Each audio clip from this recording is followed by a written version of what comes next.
lucky enough to work on several different projects in the floor plan area. I think some people think that maybe the last frontier for mapping might be the bottom of the ocean or Mars or other planets or the constellations, but it's amazing how little mapping we've done inside of buildings, right? When you look at our app, it has some PDFs for the different floors in this building, right? Fairly static, not very interactive, not all that interesting. If you go on Google Maps and you route to this building, you can maybe get to the front door or somewhere around the front door, but then you're on your own to find the third floor and where we're actually heading to.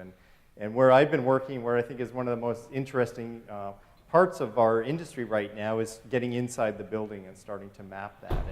And when I first started working in this, a couple of people came to me and they said, well, I'm a CAD person and I've got all my CAD drawings together and all the floor plans for our university, and we've been working on this for a couple of years and it's in really good shape. And I've been going to GIS conferences and saying, here's what I want to do, and people say, yeah, you can't do that. For 2 or 3 years, yeah, you just can't do that with GIS. It doesn't work. No, don't even try. It's a silly idea. And so University of Washington, Aaron Chavant found me and he said, I think you might actually be able to help me. And I said, yeah, I'd like to work on this. This is pretty neat. And I'd done some work when I was at Esri on interior spaces and modeling that and trying to look in some of the early stages, and it's been really neat to sort of see this progressing. It's interesting in this, for me, in the sense that it feels to me right now like for the last several years, some of the technology wasn't there in terms of viewing things in 2D, viewing things in 3D, some of the outputs. And you know, we heard earlier today about the idea of maybe these gaming platforms will become the environment that we interact with. We kind of need that for this building level data, right? It's fairly complicated and maybe a little bit slow in some of the current tools, but it's been evolving, and it's sort of possible now to do a lot of things that weren't really even realistic to do a few years ago. And while that's been evolving, some of the business drivers or some of the business needs that people have in the industry, a lot of people I talk to are saying, we think we're underreporting on space by maybe 10% or maybe 20%. We don't really know, and we're not even really sure how many buildings we have, but we have something like 18,000 buildings, right? And lots of different pressures. Some of it just on the space calculations and understanding how much space is there, the space reporting under different schemes, and even getting that dialed in to have some confidence in the numbers from a data standpoint rather than from a spreadsheet standpoint has been very important for people. There's a bunch of things in terms of just general operations, facilities management, operating properties, operating campuses and facilities that they really need this kind of information. People that do things with fire extinguishers and alarms and door keys and exit points and all these things that manage. And logistics, we need to move 82 people on the weekend from these offices to those offices and 42 people to the new building, right? And all the logistics around moving people, and it's very complicated, and it's very complicated for people to do it well. And not many people really have a computer system that helps them do that, right? There's been some pioneering work, but there's a really big need for it in many organizations. And some of the more obvious ones, if you look at some of the incidents that have happened at a number of campuses with shootings and other public safety events, and even just people feeling safe on campus is a big factor, and a big part of what these institutions are really looking for is the ability to have safe and secure places for people to operate. And environmental health and safety may be a little bit more on the edge of things, but if you look at things like factories or nuclear power plants or other places where there's a lot of stuff going on inside and a lot of dangerous things that are happening in there, the health and safety side is another very key driver. And being able to map concentrations of chemicals and radiation and air quality and temperature and other aspects of those buildings is really, really important and a very visual thing. So the tools I'll show in the example I'll go through today is largely based on work at University of Washington in Seattle. There's about 24 million square feet of space at the university. There's 1,700 floors, about 50,000 rooms. And since I started working with the university 4 years ago, it's grown from 1,300 floors to 1,700 floors. So a lot of people think that the campus is very static, but actually these campuses are constantly in motion, and there's lots of mini projects and lots of big projects and lots of significant change going on that has a lot of different aspects to it, and some of these things are actually very complicated to manage. But what we managed to do is build a very simple system. at University of Washington, and like a lot of places, there's a document management system for the CAD drawings. The CAD Vault, in this case, an Autodesk Vault is basically what they have. And inside of that, there's a number of drawings. So we have floor plan drawings, we have some outline drawings, I'll show you, and also some base map drawings. And then there's an archive place, like when buildings get deleted or floors go away, right? There are buildings that are actually taken away. So I'll just show you that quickly because we're all visual people. It's probably a little bit easier to understand on the CAD side. So there's, overall here, we're looking at the site plan for the University of Washington campus, and we're just going to focus in on one building inside of here. So that first drawing is the site plan or the base map drawing.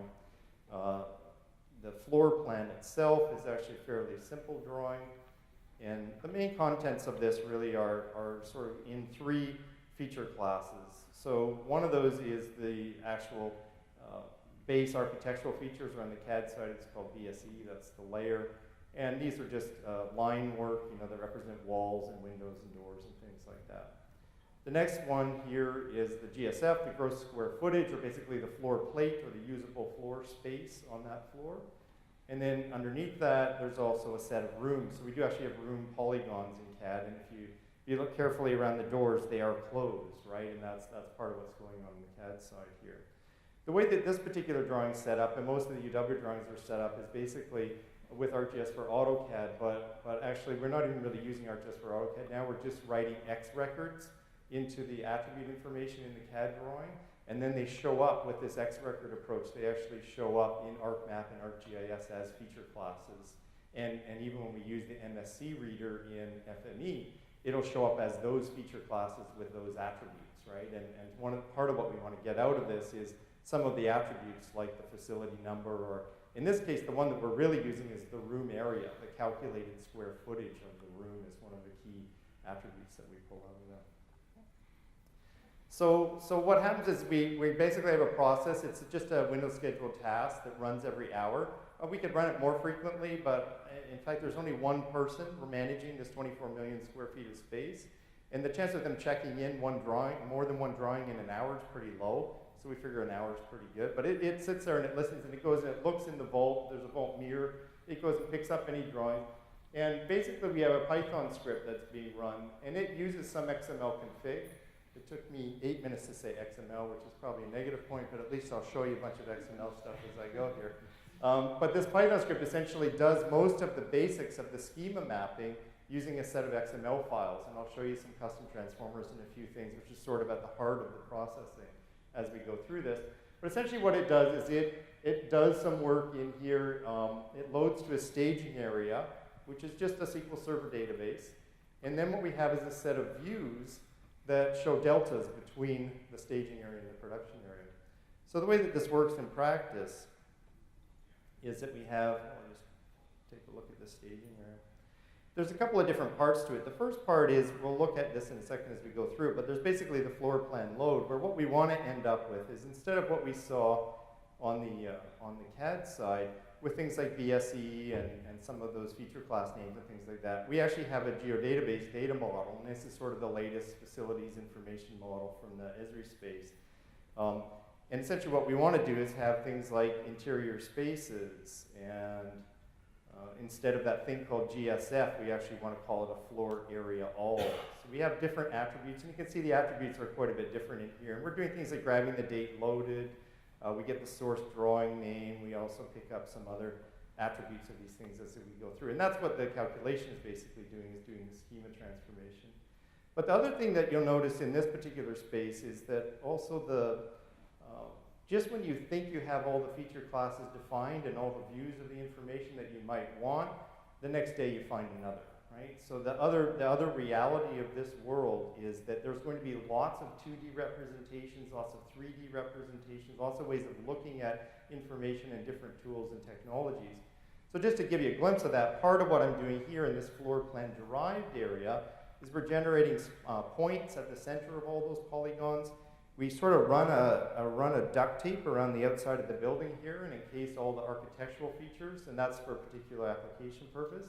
And then we also take all those rooms and we tilt them.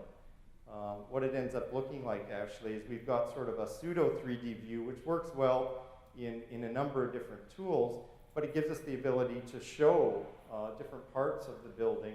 And also, because it's now here in this ArcMap example, we can color it by any attributes, and we can print it on paper, and we can do lots of interesting things. But we're faking it, right? This is a fake XY space. It's not a real 3D view of things. It's a fake one. But it's a very handy view of the information. So that's some of the work that we're doing in terms of the derived data sets. And the way that that works out in the processing is that my FME workbench, when I started, was fairly compact, and we'd add a thing, and we'd add a thing, and then I bought a bigger monitor, and then I didn't buy the 4K monitor, but maybe I should have, you know, but eventually I got to the point of it's too hard to manage. I need to find a simpler way to do this, and I need to simplify the overall processing. So what we're doing here is essentially the staging area will contain a single drawing at a time. We run QA/QC on that, and if everything works, we go and look at the production database for that particular floor and look for the deltas, the differences that might be going on in that particular floor. And then we just incrementally, or we just apply deltas over to the production database as we go through. So rather than talk about that more, I might as well just show it. So basically, the processing here, I'll kick this thing off. What it's going to do is it goes and looks in the folder that we've set up, and it's going to run these playlists. And I'll talk more about playlists as we go through, but it's just a handful of stuff. Go do this. And it'll run whatever playlist we pass to it. It actually runs an FME process that's part of the config. And it'll push like that floor plan load and the floor plan derived data into the staging area. It's running through, and it's actually running QC, and it's running a number of checks, and if everything in that works and it all runs through correctly, it'll call the synchronization over to the production database at the end of that. So what it's doing right now is it's gone and basically called the Floorplan Loader FME workbench. So that's the one that pulls from the CAD drawing. It's basically just going to do the floor plan lines, the interior spaces, and the gross square footage of the floor areas. The second one is now running the derived part. So that's the one that does all the dots for the rooms. It does the ring around the outside. It does the tilted rooms, and it does some other things. So we run that as a secondary process, and that's a second workbench. What happens at the end of this now is it's actually looking in the database at differences between what's in the staging for that floor and what's in the production database. And you can see there, maybe a little bit, you can see that space ID. It actually changed something in the view, and it found out from the database view. The way that we're actually running these views is kind of a novel approach. And again, a lot of this is based on when we're dealing with the volume of data. The first time we ran this process for UW, it ran for 28 hours to load all the drawings, right? It's a large amount of processing. And the reading of the data sets and the continued reading of the data sets and the writing of lots of data is very processing and time intensive. So a lot of what we've done is found ways to be very light in terms of the actual processing that needs to happen. So one of the real tricks in here is because we're using SQL Server and SQL Server geometry, we found this except statement. So in SQL Server, you can create a view where you just select some fields, accept some fields from another table, and now you get a view that shows you the differences between the two, including the shape as text, right? So part of what we set up in this whole thing is a configuration environment. Which fields do you want to compare on? I don't really care about the last update date or what the username was. Who cares, right? That doesn't matter. But if the geometry changes or the ID of the building changes, that's a big deal, and we definitely want to update things, right? So what's actually happened here on the interior spaces is it did actually find a difference. And I'll show you that quickly here. I'm not sure if I activate this now, if it'll happen correctly. See over here? I faked a problem just to make it visible, right? A room outside of a building doesn't make any sense. So what I did is in that processing, if I come back here now and I just refresh this here, we'll actually see that moves in. So that's what the processing just did. That's the only actual real work that it did, right? It just updated one row in the whole database. And if I click on that correctly,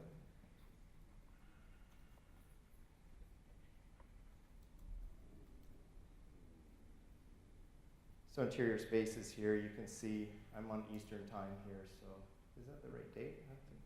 Yeah, it is the right date, isn't it? Yes, and it's about 6 p.m. on my computer. So it's updated the date, it found that difference, and it made the update in the database based on that kind of change. So we spend a lot of time making this simple, right? Now, over on the production side that we're looking at now, what we really want to do, you saw it before where the building was tilted and things like that. If you're working with the floor plan guys, well, you have to be able to rotate it, right? So that it's horizontal to the page. I mean, it's just a deal breaker for them, right? It'd be like working with pipeline people and not doing alignment sheets, or working with water utility and not doing atlas sheets. Like, if you can't rotate the page, get lost, right? It's like, that's a sort of basic thing for this crowd. And so here with data-driven pages in ArcGIS, and some of the things that we were doing in the derived data sets and things like that are all things that we had set up on, intentionally to support this data-driven pages and the ability to do this. So now, in addition to being able to just scroll through pages like this, imagine now we can put evacuation routes, and we can just print this whole thing and do all the pieces of paper for all the backs of the doors. And it's really transforming, actually, the way that people can do this kind of work. And actually use more of these kind of tools. And now there's several web applications that are being worked on. And what we're working on for the July timeframe, these dots that represent the rooms is the starting point of the automated routing system between all of the rooms on the whole campus. So we're working on a practical approach to drawing some of this in CAD, generating the rest of the 3D model in FME, and then using the results in a network data set on the Esri side for some mobile applications and some other purposes. That's pretty far out there, but I'm just giving you a sense. Just when you think you're done, like 5 more things come along, right? And it's just never ending. This is like the email treadmill. Like, just when you think you might have something together, it's never like that. So what we're looking at here is we just ran a Windows batch file, which basically called a CFM loader Python script, and it passed it 2 playlists, this load playlist, derived playlist, and some configuration settings. Basically, the last part is saying, please auto-sync to the production database, and as soon as you find an error, keep going. Because sometimes if you're running 100 drawings, you might want to stop the first time you have a problem, but in other times, who cares if one drawing fails, right? We'll log it, it'll be there, it'll say what was wrong, and we'll just continue on, right? So this one is saying continue on, basically, the syntax there. So let's go look at some XML, because I know Don's not in the room, but it's better if we show XML. You get 2 extra minutes. You get 2 extra minutes, right? For every XML file, or just the total?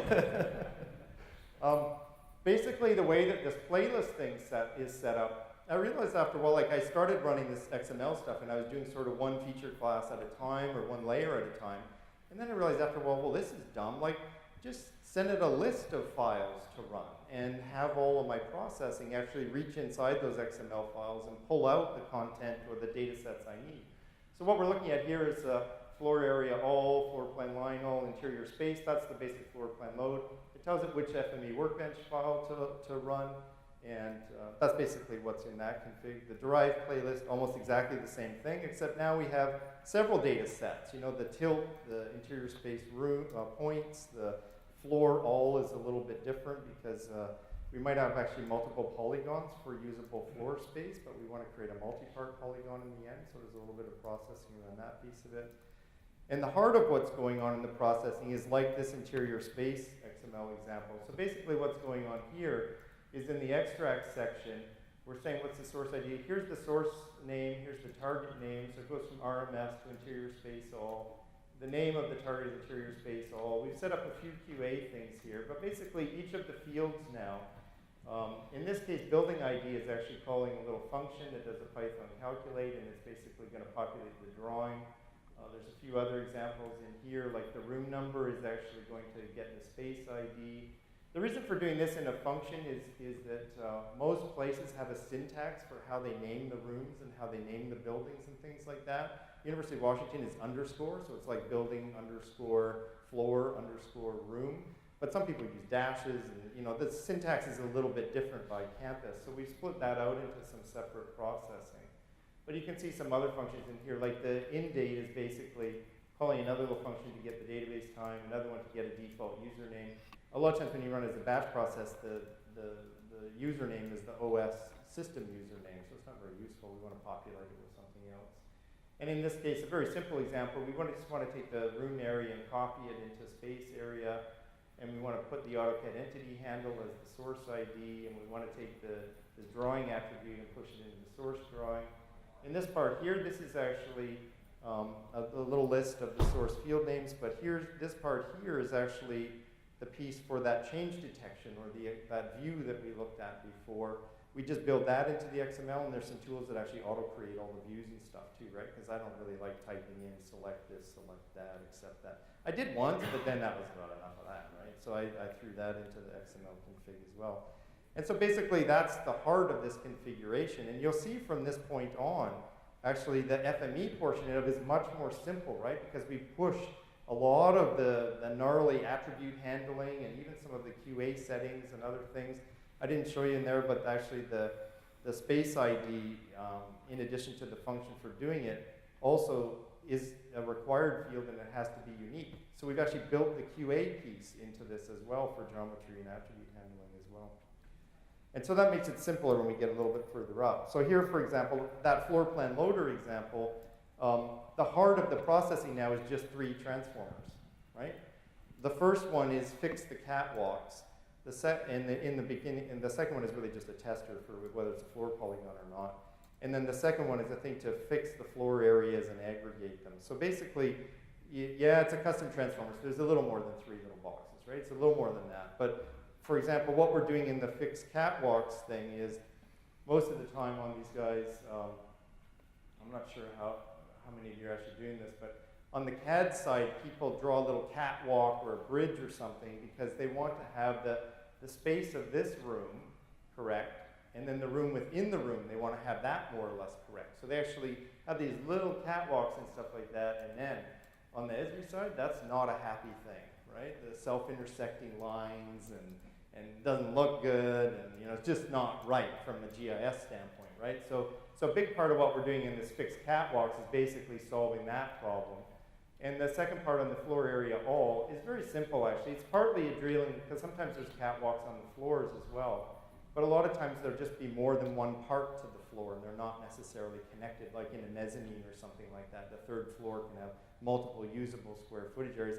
But from a database standpoint, we really just want one row for that, right? And that's one of the problems that's being solved there. But outside of that, the Floorplan Loader thing is actually not that complicated at all. This is the whole thing right here.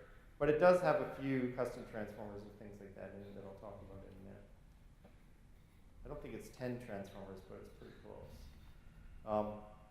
So again, out of this floor plan load process, we're really generating the lines, the spaces, the areas, and this outline tilt, which is part of the way that we control the angle of the tilt for the data-driven pages, and we just capture a little information from this tilt. And we're also doing a little bit in there with foundations and roofs, right, which are not necessarily the same thing, right? The foundation of the basement is often in a different shape than the top of the roof, right? Like this building, right? That goes way out on the roof, right out onto the water, right? The floor plan derive is a little more complicated, but again, this is the heart of this one. All we're really doing in here is we're creating a point, we're aggregating the lines. What we found is that when we try to draw the floor plan lines for multiple floors and multiple buildings at the same time, they're pretty slow in the web apps. So we basically just aggregate all the floor plan lines into one row. So when we go to draw floor 2 in that building, it's just one row to fetch, and it draws much faster. So that's one of the derived things. I don't know if anybody remember SDE turbo layers? That was some concept. Yeah, that's basically what we're doing. Weird turbo layer stuff. And the outline around the building is another thing we're doing with that. We're basically just going around the building with this hull replacer and attribute creator thing. This is how we're tilting the rooms, and we have to fix some intersections in that. And then this is the point for the interior spaces. You can see how modular, right, or how organized this is now. When you open up this workbench 6 months later, you can go into this part and you can actually find the part where you're generating the interior space points, which I don't know if for you guys, maybe I'm getting old, but it's hard to remember, right, where these things are in the big models. And we've really been able to focus that down. So here we're doing the floor hull, the points, the outline point, and the published lines. We're also doing that tilted room representation as part of that processing. So all that stuff was running, right? As I ran that script and just ran that one little batch file, it was generating all of that content. So this Gazinta for FME, it's essentially just a set of custom transformers. Most of the stuff's written in Python. And basically, it's the thing that knows about those XML files. If you notice in the models, it's always a dynamic reader on the left, and it's always a dynamic writer on the right. So we don't have to worry about a lot of the funny things in terms of if feature class changes, having to go back and update and mess it. It's just all in XML. It's a little bit loosely coupled, but maybe that's a good thing in the modern world. But, and then we just have a thing that actually will go through and do the feature reading. It'll do the field calculations, like those calculations. It runs the source target QA, and it also writes the data. Not just writing the data through the dynamic writer, but it'll also log stuff, and it'll also write errors and track all those things and do a reasonable sort of professional job of doing all those things as it goes through. So this Gazinta thing can be used for any process. Like I've done it for ArcGIS for local government translations. I've done it for a bunch of other things. So you have the exact same FME workbench, and you have a pile of XML files and one or more playlists, right? That's the mindset and the way that this thing actually runs. So it's a kind of novel use of FME. It might be kind of advanced, and like my humor, it might start to make sense over time. Well, people tell me my jokes are a little out there, so.